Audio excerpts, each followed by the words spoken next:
Now welcome back to the absolutely stunning Cornish coast here in Falmouth, where we're coming back for part 2 of trying to find and film sharks here in the UK under the cover of darkness at night. Now, last time we did get to see some absolutely incredible species, and we did actually get to see a small nurse hound during the day, but the mission was to find them at night and we missed out on that, getting to see some other cool things but not the sharks. Now you're probably thinking, this doesn't really look like the sea. And well, you'd be correct, because this is actually a woods, and I completely forgot to film the intro when I was back down in Cornwall, which sadly I've actually just finished uni, so I had to leave, and I'm back at my family home here in the Midlands, which is probably the furthest you can really get from the sea here in the UK, which is quite annoying because I did actually quite like being in there every day. But luckily today I get to relive some of my favourite moments that I got to spend underneath the waves here in the UK at night searching for sharks. And so without wasting any more time, let's head back to Cornwall when it was slightly darker than it is right now, and let's go and see what I could find beneath the waves in Falmouth under the cover of darkness. Now heading out into the water tonight, it was a little bit choppier than what I was used to during my night dives, especially compared to last time we went out.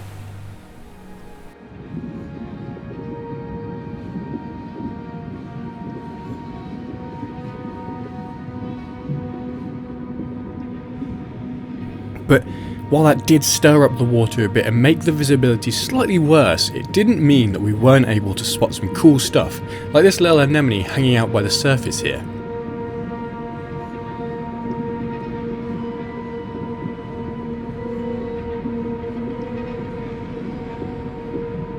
However, the visibility was only going to get worse from here, because as the tide started to change, it stirred it up so much that I couldn't even see my own hands in front of my face. However, by diving right down to the very bottom, I did discover that the visibility was still good enough to be able to spot some cool stuff, like this wrasse here sleeping in the seaweed. So I did decide to carry on with the dive, despite the bad viz.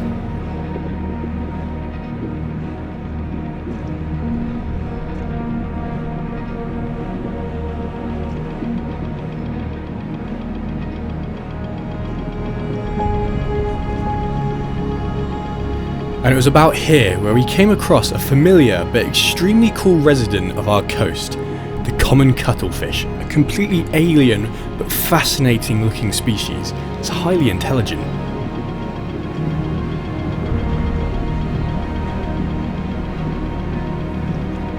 And with this one being so chill around me, it allowed me to get up close and see all the absolutely incredible intricate details of its face. Now this incredible species is closely related to things like octopus and squid, with them all being cephalopods. And what's absolutely incredible about these guys is their ability to just, well, disappear amongst their surroundings. And that's thanks to specialised pigments that they've got called chromatophores, which, just like a chameleon, means that they're able to change the colour of their skin, whether that's for blending in with their surroundings to hunt prey or to hide away from their predators. And while it's always a privilege getting to spend time with cuttlefish underneath our waves here in the UK, it didn't take long after leaving this individual until I came across another type of cephalopod, the common squid. Now I've only actually seen common squid here in the UK a handful of times while out at night. It's always amazing getting to see them because it's a species that you don't get to see really during the day, as they tend to hang out in much deeper waters until the cover of darkness allows them to come into the shallows to hunt for their prey, which is usually small fish.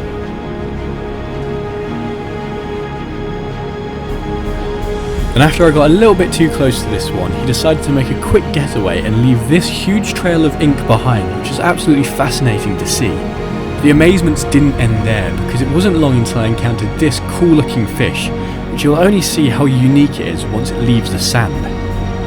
Now this is a tub gurnard, an absolutely incredible species.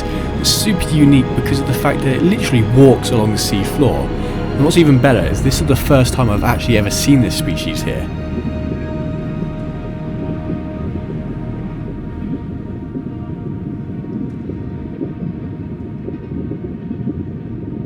But it wasn't long after I left this gurnard alone until the real excitement began.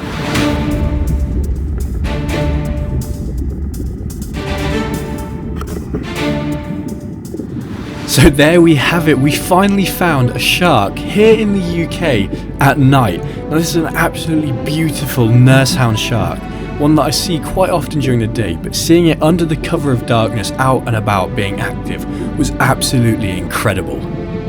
Now this individual was quite large, being around about just over 5 feet long, so it's quite a big animal. It was amazing getting to spend some time with him, watching as he foraged through the seaweed, searching for things like small fish and crustaceans to feed on.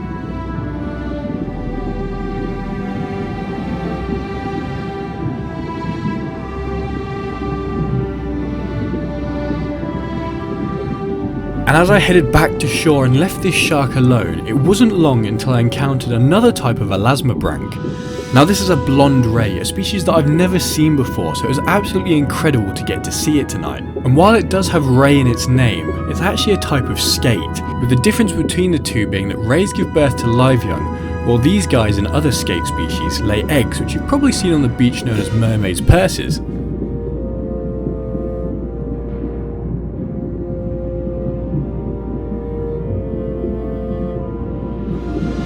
Now while it was absolutely amazing getting to spend some time watching this guy search for food, I did sadly have to get out and head back home.